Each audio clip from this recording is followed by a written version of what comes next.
Mm-hmm. Mm-hmm. Mm-hmm. Let's go. I wake up to a little bit of drool on my pillow, feel like it's gonna be a bad day. Yeah, I'm tired of shit, and the coffee ain't hit yet, damn, ain't that great. I don't wanna go to work, cause my boss is a jerk, and I'm not even that paid. I need a change in my life, cause I don't feel alive, and there's nothing that makes me happy. Hold my beer for a minute, I'm about to quit my job, cash in for a ticket. I'm going on a trip, and I don't plan to visit. I'm gonna stay there till I feel like I'm winning, and this is just the beginning. I need a big change, help me feel like living. I need a big swing, home runs I'm hitting, and I'll never look back, moving on till I get it all. And we all got dreams, we all want things, but what you gonna do for it? How you gonna move for it? What you gonna be? And do you believe you can do anything? But what you gonna do for it? How you gonna move for it? What you gonna be?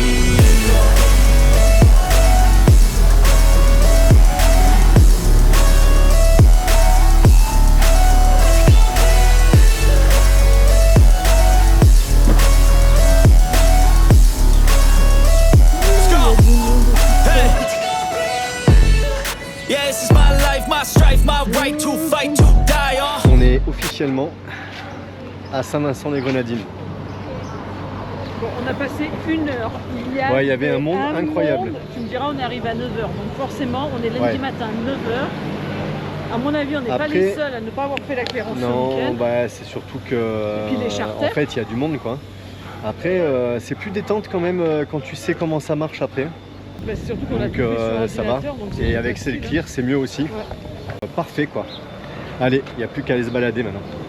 Faut aller chercher une tirette pour tirer des sous. Ouais, un tampon de plus sur notre passeport du coup. Punaise, ouais. Ça va commencer à se remplir. C'est vraiment mignon, hein, Bécoué. C'est top. C'est vraiment top. Bon, il y a un peu de monde en ce moment, mais c'est top. On va acheter les tomates pour les tomates, ouais. On a vu sur une étale, il y a des jolies tomates.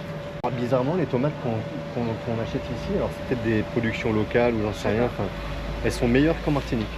Celles qu'on a achetées au Doudou là. Elles étaient super bonnes à Rodney. Oui, il faut qu'on aille au chip aussi. Voir s'il y a des bâches plastiques, il nous manque des bâches plastiques.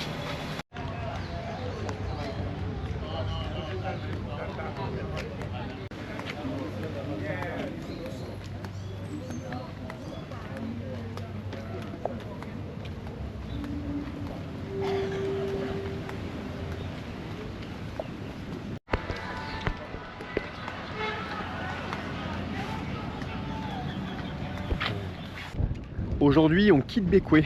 Il est 7h. Le temps de préparer un peu le bateau, préparer les drisses, tout ça. On descend sur Meiro.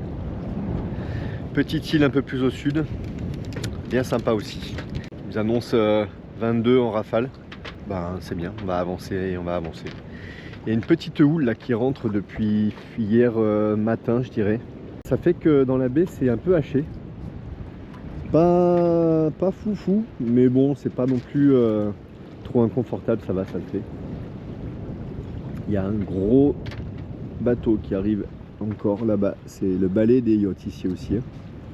On était entouré de bateaux autour de nous. Là, depuis hier matin, on a été faire les customs hier matin. Il y avait une file d'attente incroyable. Les gens sont beaucoup partis hier. On va prendre 2 riz dans la GV aujourd'hui parce que 22 nœuds, on sait pas trop. Encore une fois, on peut rien faire forcer. Les conditions sont un peu plus dynamiques que la dernière fois, donc 2 riz. Si on en relâche un après, on en relâche un après. Je vois là-bas, il y a un mono sous voile dans le canal plus loin et il est bien touché quand même. Ils partent tous avec 1 ou 2 riz depuis ce matin. Ça remonte pas mal vers Saint-Vincent, sûrement vers la Martinique. Allez, on va préparer tout ça et puis on y va.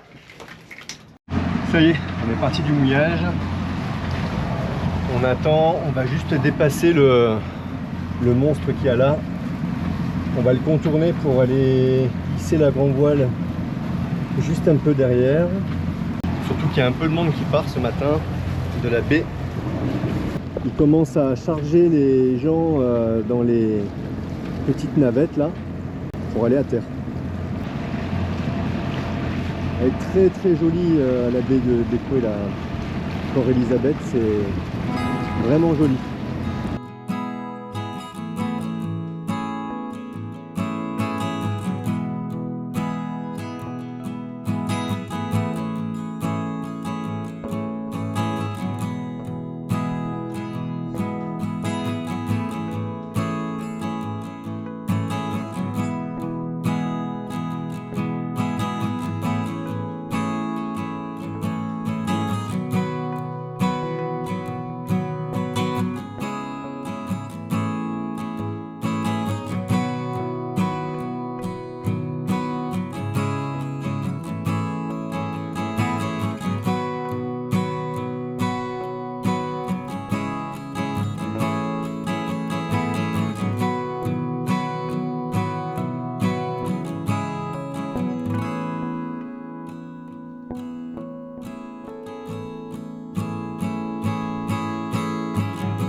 Ça y est, on est sous voile, on a éteint les moteurs.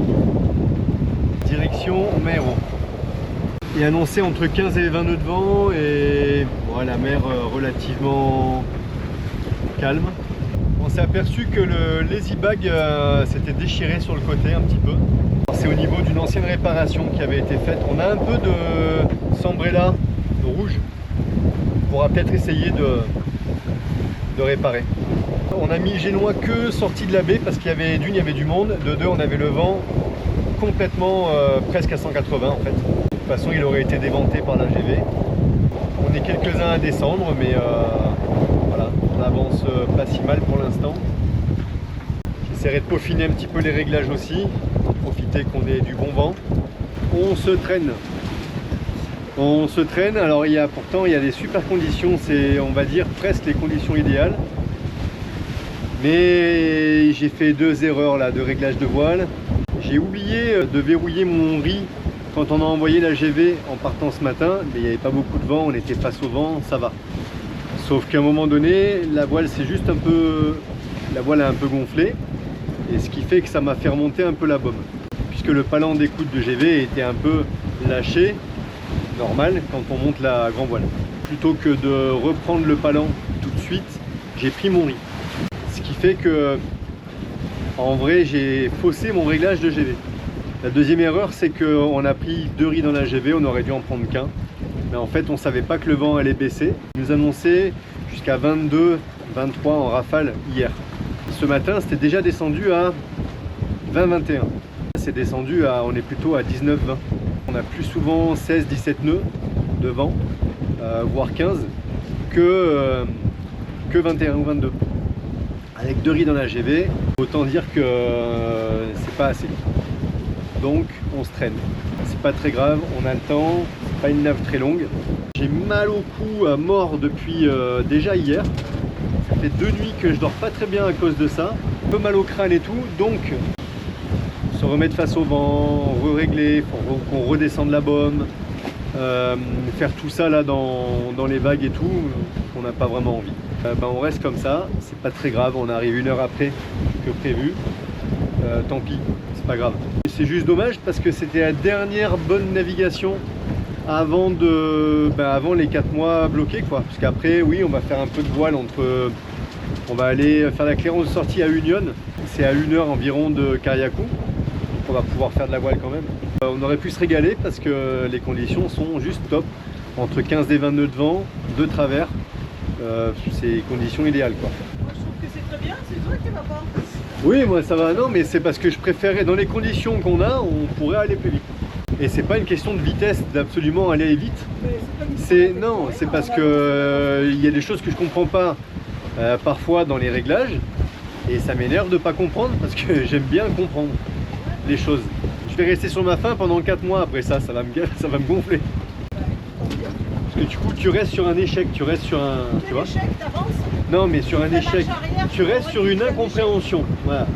Ouais, après on peut être différent, moi je suis comme ça, t'es qu'autrement, c'est comme ça. c'est ça. On est parti d'un point A, elle nous amène à un point B. Non, mais je te dis pas le contraire. Mais bon, bref. Ça me conforte quand même sur le fait que avoir un grand génois, ou un génois classique, quand même, plus ça va, plus je me dis que on va vraiment se renseigner pour savoir quelle est la meilleure solution. Il faut qu'on corrige des choses par rapport à ça. Sinon, il fait beau, pas de grain, donc c'est déjà ça. La mer est belle aussi. Après, l'objectif, de toute façon, de cette descente, c'est de ne pas faire forcer le bateau, comme d'habitude. Donc, voilà, on verra pour la perf quand il sera en bon état et moins chargé. On passe sous le vent de Canoine. Bon, par moment, il y a des petites rafales, on avance un peu mieux. Globalement, la mer, elle était plutôt hachée sous le vent de l'île. Et le relief, il est plutôt là-bas. Là, il y en a moins. Donc là, ça commence à aller mieux. Et nous, on va là-bas. Meiro.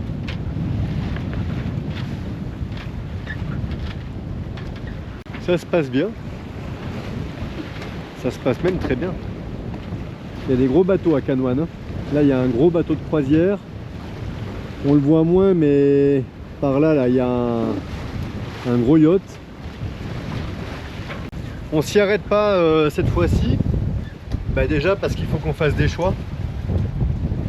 On n'a pas non plus beaucoup de temps. On est le 10 aujourd'hui. On sort le bateau le 18.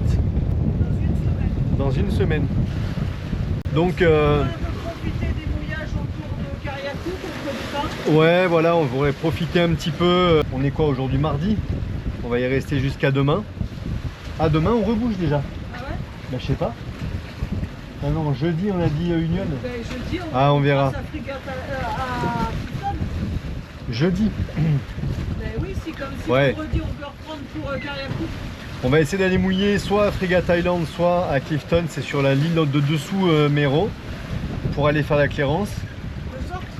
De sortie. Et pour pouvoir aller à Kariakou. Donc après, il va rester que quelques jours à Kariakou. On voudrait faire au moins un mouillage à Kariakou, voire deux. On aura le temps, vendredi. Ouais, normalement on arriverait à Kariakou vendredi, si la météo reste comme elle est. Ce qui veut dire que si on fait la clairance d'entrée à Kariakou vendredi, on a le week-end après pour retourner sur un petit mouillage un peu plus au nord là, sur l'île de Kariakou. À confirmer tout ça, mais normalement c'est à peu près le programme.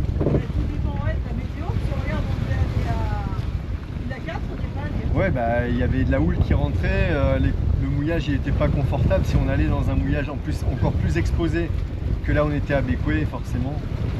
On s'approche toujours un petit peu plus de Kariakou. C'est le but quoi. Entre 5 nœuds 5 et 6 nœuds. Avec le peu de voile qu'on a, c'est pas si mal. Non mais j'étais pas en mode dépression. Vouloir comprendre les choses, c'est pas être en mode dépression, c'est juste vouloir comprendre les choses. On en reparlera quand tu t'énerveras avec ta machine à coudre. Tu n'y arriveras pas. Je lui parle pas ma machine à coudre. Voilà. J'ai même pas essayé les petites choux qu'il a ramené Loulou. Tu me diras, on a pas fait grand chose. Ouais. Donc non, la machine à coudre, ce sera après. Je te rappellerai la fois où tu m'as dit il est plus en mode dépression. Oui. Ah ouais. Non mais moi je me mets en dépression, ça va pas, je la range. Ouais. On a presque frôlé qu'elle parte à l'eau quand même des fois. C'est possible. Cette mauvaise foi des fois c'est dingue. On arrive à Meiro. Alors on a allumé les moteurs parce que on passe entre l'île principale qui est là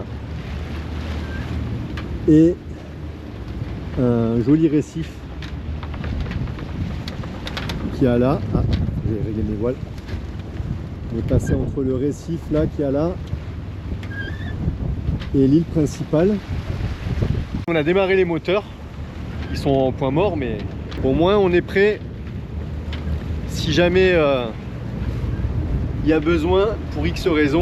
Si on avait espoir, bon c'était pas le cas, mais si on avait espoir d'aller au mouillage d'en haut, là où il y a vraiment cette petite langue de sable, là où c'est vraiment très joli, en gros ça aurait été mort. Hein. Mais alors, mort de chez mort. On va plutôt aller se faire le mouillage un peu plus au sud. Il y avait un mouillage entre les deux, mais je pense que la houle elle rentre encore un peu, ça va être couleur. Entre les deux là, et après il y en a encore un autre plus bas. D'ailleurs il n'y a aucun bateau, je pense que c'est pas pour rien. Le fait de naviguer là au milieu de l'eau avec cette couleur là turquoise comme ça, bah, c'est quand même sympa.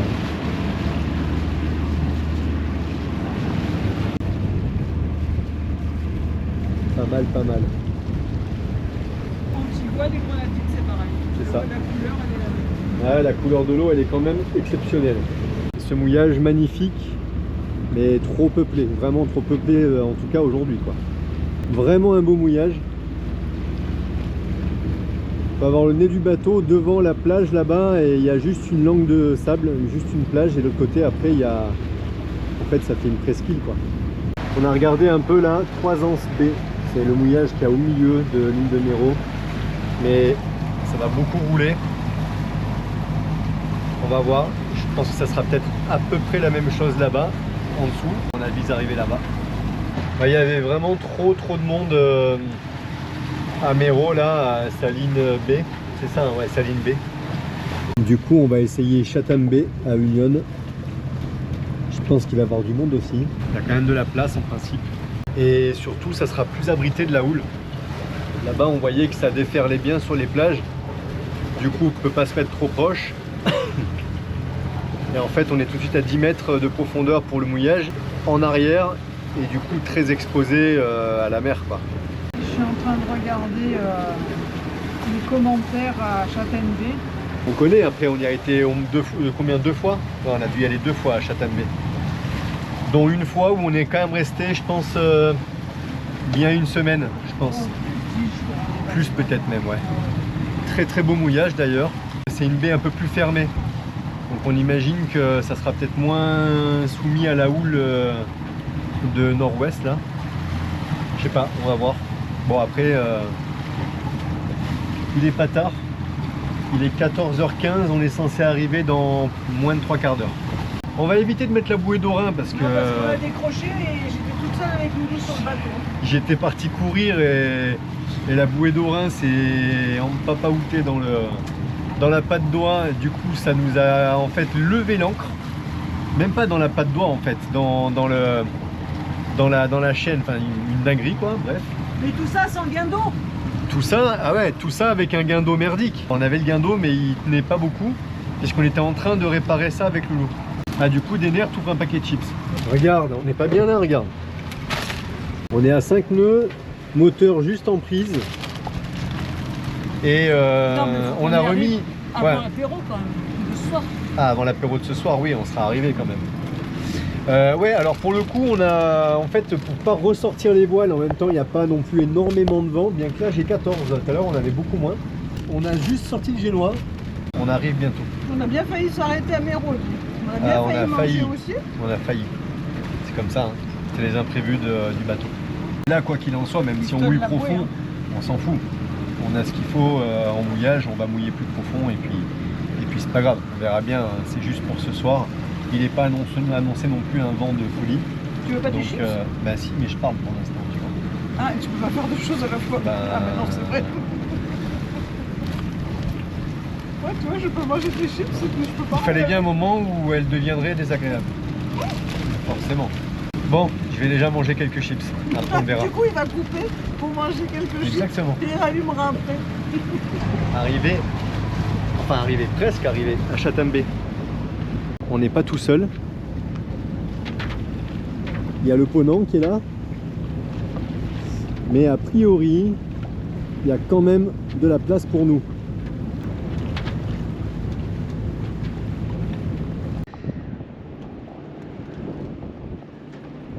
C'est vraiment sympa. Ça fait vraiment mouillage de la Caraïbe. On se verrait presque arriver en caravelle.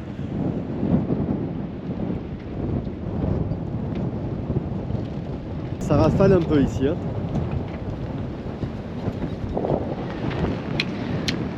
Très sympa. Beaucoup de bateaux sont partis ce matin. Ils ont prévu du vent pendant 2 jours, voire 3 jours. final, on est juste à côté de Kayaku. Kayaku, c'est juste là-bas derrière. On voit pas d'ici, parce que c'est derrière la colline. Là. Il nous reste plus qu'à faire la clairance de sortie. On est à Union. Ça fait partie de Saint-Vincent-les-Grenadines. Il nous reste à faire la clairance de sortie donc d'ici pour pouvoir la faire à Kayaku. Il faut qu'on sorte du territoire de Saint-Vincent-les-Grenadines pour pouvoir rentrer à Kayaku. Pour l'instant, eh ben, on est bloqué ici pendant, disons, 2 jours. Allez, encore jusqu'à demain. Et puis, c'est pas si mal comme endroit pour rester bloqué. Je prévois pas mal de vent cet après-midi et surtout cette nuit. Un peu demain aussi. L'ancre a l'air de pas trop mal tenir. Même si on avait des doutes quand on a ancré hier. C'était pas fou la tenue. Parce que finalement, quand on est arrivé, on a tiré un peu, on avait l'impression que ça dérapait un tout petit peu. Quand on voit les rafales qu'on prend, on voit aussi les bateaux à côté de nous, bien sûr, on se dit que ça va quoi. En fait, ici, il y a des grosses rafales très spontanées et il y a aussi beaucoup de courant. Si on regarde là, par exemple, je sais pas si on le verra, mais on a la patte d'oie qui est ici. J'ai la chaîne qui part là-bas. Donc je sais que de toute façon que j'ai mon ancre qui est plutôt vers là. J'ai dit vers parce que j'ai été 2 fois pour essayer de la voir. Impossible. Et vous voyez ce qui se passe. Ça se tend sur un côté et pas sur l'autre. Et là maintenant, hop, ça y est, sur les deux. Et là la rafale s'arrête et ça y est. La patte d'oie se détend. Donc ça fait que ça, un peu à droite, un peu à gauche.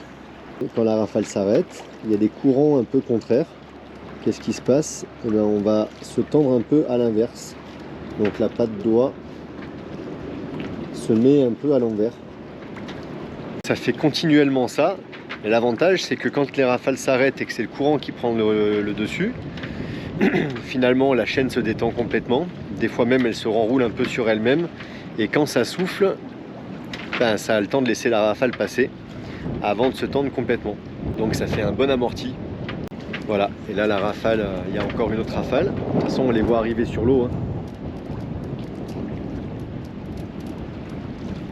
Voilà. Ça fait la même chose, ça se tend. Je vais vous dire que ces petites épissures qu'on a fait là, elles sont vraiment au top. Ça fait 1 an bientôt qu'on les a faites. Ça nous a tenu le bateau la majeure partie du temps à la poterie. Et puis sur tous les mouillages qu'on a fait pratiquement, à part quand on a la patte d'oie complète. Comme on disait avec Nat de toute façon ce matin, la chance qu'on a, c'est que dans cette baie là, si même on venait, on a la lame de mouillage, si on venait à décrocher dans la nuit même, c'est assez facile de remonter l'ancre et d'aller se mettre vraiment en bord de plage où on est sûr d'avoir que du sable. Vous voyez comme les bateaux bougent vite à côté.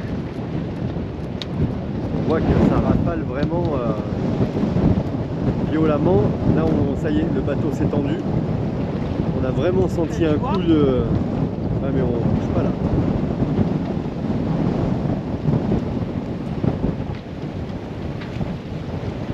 Là on l'a vraiment en live.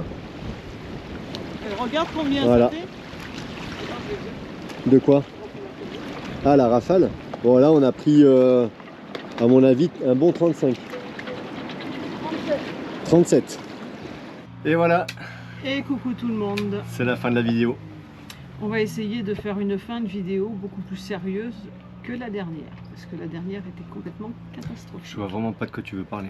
Oui, ben je tiens à préciser. C'est ta faute? Ça y est, ça va commencer. Ouais, non, bon bref. Donc, on est sérieux. Bécoué, pour ceux qui connaissent pas et qui voudraient y aller, c'est vraiment joli. C'est pas mal du tout. C'est la porte des Grenadines. Donc en fait c'est là où tu fais la clairance quand tu descends en général pour après faire tout le parc des îles Grenadines et les Tobago, tout ça. C'est super sympa. C'est vraiment sympa. C'est agréable. Ça a une saveur quand même pour nous d'aller à Bécoué avec le bateau, sachant qu'on descend pour le sortir, tout ça, c'est Non, c'est... Ouais, et puis bon, quand même, ça faisait un moment qu'on... Enfin, moi, perso, je voulais retourner dans les Grenadines. Oui, et puis ben, le fait de rester... C'est quand même relativement beau. Pas mal de... C'est magnifique, les Grenadines. Ah, c'est très beau, et puis c'est très beau. Et puis on est resté 6 mois quand même en Martinique, plus ou moins au même mouillage, quelque chose près. Donc c'est vrai que ça fait du bien de décompresser, s'évader, ouais. de faire des beaux mouillages, des navigations à la voile surtout. La navigation. Voilà, on profite des navigations, on profite des mouillages. Et puis voilà. Bon, les questions en commentaire. On avait quelques questions. Ouais. Alors déjà, Guy nous a posé plusieurs questions, mais je ne vais pas répondre à toutes parce qu'il y a des questions qui sont techniques et qui vont barber un peu tout le monde si j'y réponds ici. Donc j'ai répondu en commentaire. Par contre, on a eu une question. Qu'est-ce qu'aurait été notre vie sans ces désagréments avec le bateau ? Compte tenu que moi je fais du sport et que j'aime le sport et que évidemment je peux moins en faire parce que j'ai moins de temps libre à cause de tout ça. La chaîne. Voilà, qu'est-ce qu'elle aurait été la chaîne YouTube, tout ça. En fait, la chaîne YouTube, elle aurait peut-être jamais vu le jour. Non. Parce que on était au marin, on a commencé à découvrir quelques problèmes sur le bateau. Dans le même temps, on a rencontré les vadrouilleurs. Nad avait la chaîne YouTube dans un coin de la tête depuis pas mal de temps, et donc de fil en aiguille, en discutant, etc. On s'est dit il y a peut-être un sujet, donc voilà. Donc l'objectif, le but initial de la chaîne finale. En fait, voilà, comme il disait Jérém des vadrouilleurs, parce qu'ils nous ont bien orienté là-dessus, c'est la chaîne YouTube, c'est grâce aux travaux et à Jérém et les vadrouilleurs qu'on a la chaîne YouTube. Comme il nous expliquait, on a quand même pas mal de contenu, il y a énormément de travaux, on a eu de mauvaises surprises à l'achat du bateau, et que c'est bien de le partager parce que les gens, ça peut arriver à d'autres personnes. Les travaux, ça peut être intéressant aussi à partager. Donc en fait, on est plus parti dans le principe de partager notre mésaventure, qui n'est pas une mésaventure non plus. C'est une mésaventure, oui. Tu peux pas dire le contraire. Oui. C'est évident qu'on aurait préféré ce voyage, ce trip au départ, il était fait pour voyager, pour profiter à fond quoi. On savait qu'il allait y avoir des problèmes sur des bateaux, il y a toujours des problèmes. C'est pas le sujet. Mais disons que si c'était pour partager que nos vacances, voilà, notre trip en mode vacances, voilà, oui, je sais que la plupart des gens qui nous regardent préféreraient sûrement voir des plages paradisiaques à l'année. Sauf qu'à un moment donné, quand tu as montré 50 plages paradisiaques, la 51e, elle a moins d'intérêt aussi. Faut pas se leurrer. Vous allez me dire, quand on a partagé 50 vidéos de travaux, la 51e, elle n'a pas le même saveur non plus. Ah, les travaux, ça change. Mais n'empêche que ce qu'on veut partager, nous, avant tout, déjà, on essaie de rester tout le temps humble, parce que dans cette vie-là, il faut avoir de l'humilité. Et en fait, ce qui est intéressant, en nous, on pense que ce qui peut être intéressant, c'est que on peut aussi partir dans un beau projet au départ, qui tourne mal, et dans ces points négatifs, il faut toujours essayer d'en ressortir le positif. Donc c'est ce qu'on fait. Voilà, et c'est ce qu'on essaye de faire et on partage ça. Nous, notre objectif, c'est de voyager loin avec ce bateau. On y arrivera ou pas. En tout cas, on aura tout fait pour et on se sera donné les moyens pour y arriver. Allez, morning. Et donc, l'idée, c'est de partager, de montrer de la résilience, tout ça, et non pas de la pitié, comme on a pu à un moment donné le faire penser. Comme ça a été sous-entendu, voilà. On va dire. Mais pas par nous, bien sûr. Non, pas par nous, mais bon, bref. Voilà, nous, on profite pas du sujet des travaux et de notre mésaventure pour faire du contenu. À un moment donné, ni pour faire de l'argent d'ailleurs. Les derniers mois, quand on fait 300 € par mois avec 8 vidéos et tout le temps que ça prend, si c'était pour de l'argent, je vais vous dire sincèrement, on ferait autre chose. Donc, et puis j'aurais pas été m'emmerder à bosser à terre. Donc voilà. Après, oui, c'est des désagréments. En même temps, si on s'attarde sur ces points négatifs-là, c'est difficile de remonter la pente derrière. Donc en fait, on préfère garder le cap sur le positif, sur l'avenir, sur les choses à faire, sur des buts en fait, sur des petites victoires à chaque fois. Ouais, hein. Comme on dit, on a toujours pas des projets. Des buts, des objectifs. Ouais. Faut garder un cap quoi. Et donc faut aller de l'avant pour ça. Si on regarde derrière soi tout le temps, on va avoir que le négatif et voilà, on va déprimer Aucun quoi. intérêt, non. Voilà. Après, je vous dis pas que quand on voit, on a nos amis bateaux, on a des copains bateaux aussi. Quand on les voit qui ont pas, oui, ils ont des broutilles, des soucis de bateau basiques, normales, comme toutes les personnes qui ont un normaux, comme toutes les personnes qui ont un bateau. Mais ne pas avoir nos soucis à nous, à se dire ah putain, faut réparer ça, faut faire ceci, faut faire cela. Franchement, je pense que ça te facilite. Non, mais et puis rester bloqué. Pendant 6 mois, on était bloqué à la poterie. Et puis évidemment, on voit tous les gens qu'on connaît en bateau qui font des trips à droite à gauche. Là, on va rester 4 mois, même chose. Et puis encore une fois de plus, on a vraiment de la chance que tout le monde vienne nous voir, nous rendre visite et nous filer des coups de main et tout. C'est juste génial. Donc voilà, c'est comme ça, c'est pas autrement. Et puis voilà. Et puis bon, tu fonces dans le tas, arrivé à un moment, hein, tu peux pas, une fois que t'es dedans, voilà. Hein, t'as la tête dedans, t'es obligé d'aller. Qu'est-ce qu'on fait? On regarde Mr. Tong, c'est comme si on regardait Mr. Tong couler ou qu'on fasse plus rien. De toute façon, on n'a pas vraiment le choix, parce qu'on n'a pas les moyens de jeter ça. Ah ben non, et puis on en a. Alors les moyens, c'est un fait, les moyens c'est sûr, mais l'envie. Et ni l'envie. L'envie, on a envie de garder notre maison. Enfin, c'est notre maison, c'est notre bateau. On a envie de on s'y attacher à Mr. Et puis Tong. on profite aussi des petits moments entre les deux, enfin entre chaque merde. On profite des moments aussi.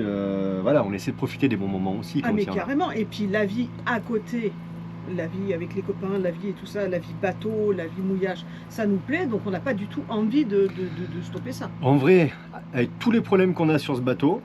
Heureusement qu'il y a tout ça à côté. Non, oui, non, mais c'est pas ce que je voulais dire. Avec tous les problèmes qu'on a sur ce bateau, à comparer d'une vie à terre comme on avait avant, avec métro, boulot, dodo, travailler 50 à 60 heures par semaine avec les soucis qu'on avait, je vais vous dire, mon choix, il est vite fait. Hein. Je préfère faire mes 4 mois au carénage ici. Hein. Il n'y a aucun souci. Hein. Oui, c'est sûr. On est. Et avec les emmerdes qu'on a, on peut faire. Et c'est sûr. Parce que c'est pas la même pression. C'est pas. Oui, c'est des soucis. Oui, c'est de l'anxiété, c'est du stress, etc. Mais c'est pas la même chose quand même. Donc voilà. En tout cas, je me sens moins prisonnier. On est prisonnier de notre projet à cause des problèmes de bateau, mais je me sens moins prisonnier aujourd'hui. Je me sens plus libre que quand j'avais mon entreprise avant. Ah ben c'est sûr. On a moins de poids. Ça, il n'y a pas photo. Voilà. J'espère que la réponse est claire. On s'est un peu étalé là, non? Comme d'habitude. On a dit qu'on allait être sérieux, on est sérieux là, hein, pour le coup. On a eu un commentaire aussi sur les haubans. Est-ce que nos haubans sont suffisamment détendus pour que, si je comprends bien, en fait, c'est pour que le bateau puisse travailler dans les mouvements, etc. Et que si les haubans sont trop tendus ou mal réglés, ça peut créer des fissures, etc. Attention, toutes les petites fissures qu'on avait dans le bateau, qu'on peut avoir, elles ne sont pas dues au réglage des haubans. Pourquoi? Les haubans étaient bien plus détendus quand on a acheté le bateau. Ces fissures étaient déjà là. Elles se sont un tout petit peu étendues, pour certaines, pas toutes, lors de nos navigations la saison dernière, mais vraiment rien d'extraordinaire. Et on a, avec Loulou, resserré nos haubans tout au long du voyage l'année dernière. Donc, enfin tout au long, une ou deux fois en fait. Hein. Donc les fissures sont apparues avant. Et il y a une particularité sur ce bateau, sur ce mode de construction, c'est que c'est un bateau en contreplaqué époxy. Les bateaux en contreplaqué époxy sont hyper rigides. C'est plus rigide qu'une plaque d'acier, quoi. En fait, un bateau en polyester, il est très souple. Le polyester, c'est un matériau très souple. Si vous tendez trop fort vos haubans avec un bateau en polyester, vous allez mettre le bateau en V. Il va avoir une forme de U en fait. Il sera plus la nacelle en dessous, elle sera plus horizontale. Elle sera complètement incurvée comme ça. Nous, c'est plus compliqué. Oui, effectivement, si on les tend trop, ça sera le cas. Mais c'est très rigide. C'est-à-dire qu'on peut se permettre de tendre un petit peu plus nos haubans que sur un bateau en polyester parce que c'est beaucoup moins souple. Après, comme c'est une construction amateur et qu'on n'a pas forcément de modèle sur lequel se repérer, c'est difficile aussi, même avec un tensiomètre, de savoir quelle est la bonne tension sur nos haubans. Après, les haubans tels qu'ils sont là me conviennent beaucoup mieux en navigation que comme ils étaient avant. Ça battait beaucoup et on sentait que c'était vraiment souple. Après, je sais qu'un gréement peut être assez souple, c'est pas pour autant que le mât va tomber, mais voilà, j'ai l'impression que c'est à peu près bon comme on a fait là. Alors, on nous a dit aussi que le bateau était... Enfin, est-ce qu'on n'avait pas peur? Voilà. Ne serait pas trop chargé. Mais évidemment, il est beaucoup trop chargé. On a beaucoup trop de poids par rapport aux travaux, etc. Et puis la dernière fois que je suis allé à l'eau, notamment aux Anses d'Arlet, tout ça, avant de partir, j'ai bien vu que le bateau était un peu plus bas. La ligne de flottaison au niveau de la peinture de la coque, on a bien... On n'a pas loin de 10 cm, je pense, de trop dans l'eau. C'est simple, l'eau du toilette, elle remonte. Oui, parce que l'eau dans les toilettes, l'eau, elle est au même niveau que l'eau à l'extérieur. Donc... Et l'eau, elle a tendance à être, dès qu'il y a un peu de houle, de clapot, dès qu'il y a un peu de mouvement dans les mouillages, l'eau, elle a tendance à monter. Ça déborde pas, mais elle a tendance à monter plus qu'avant. Une grosse vague. mais ce poids-là va disparaître parce que, en grande partie, pas totalement, mais en grande partie, tout ce qu'on va faire, on va défaire avant.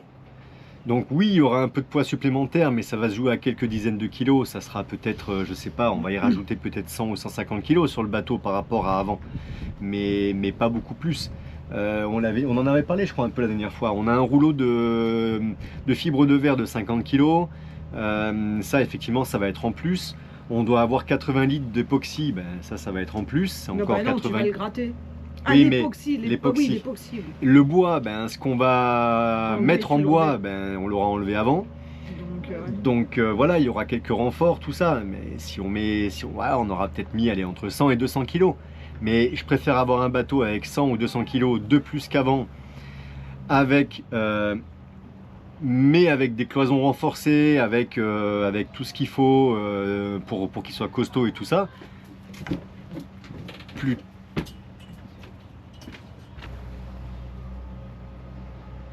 C'est bon? Allez, viens. Ça a crié juste ça crie à terre. Donc voilà, je préfère avoir un bateau un tout petit peu plus lourd, mais solide. Plutôt, de toute façon, j'ai pas le choix. Il n'y a pas le choix. Il faut bien renforcer, il faut bien faire les choses comme elles doivent être faites. On parle souvent du poids qu'on met sur le bateau, le chargement et tout ça, même les denrées et tout ça. Oui, quand on va partir, si on doit partir à un moment donné en Océanique ou quoi que ce soit, on aura forcément le bateau chargé aussi. Mais on est tous logés à la même enseigne, Mono ou Kata, c'est pareil. Donc voilà, bientôt sera venu le temps de sortir le bateau. Tout ça va prendre une autre tournure. Ouais, tout a une fin. Tout a une fin et tout a un début. Et tout a un début. Je préférais avant que... Ah oui, non mais arrête de dire ça parce que tu vas me plomber le moral. Alors c'est bon. Alors, on disait qu'il fallait regarder les objectifs. Alors tu perds pas de vue les objectifs, s'il te plaît. Putain, t'as raison. Voilà, donc non mais c'est bien. Moi je suis hyper enthousiaste et excité de sortir le bateau et Moi aussi, ça va être comme au d'attaquer camping. tout ça. Ouais, ça va être comme au camping. Comme au camping, sauf qu'on n'a pas une tente, on a un bateau. C'est ça. Et après, tu vas au sanitaire avec ta petite serviette et ton PQ. Comme au camping. Ça va nous rappeler les campings avec les copains. Comme au flot bleu, quoi, c'est pareil. C'est ça. Bon, allez, on vous a assez pris votre temps avec tout ça. On a été assez sérieux. Ouais, on a été assez sérieux. Presque. On vous dit... On vous dit à plus bientôt. tard. Bisous. Ciao, ciao.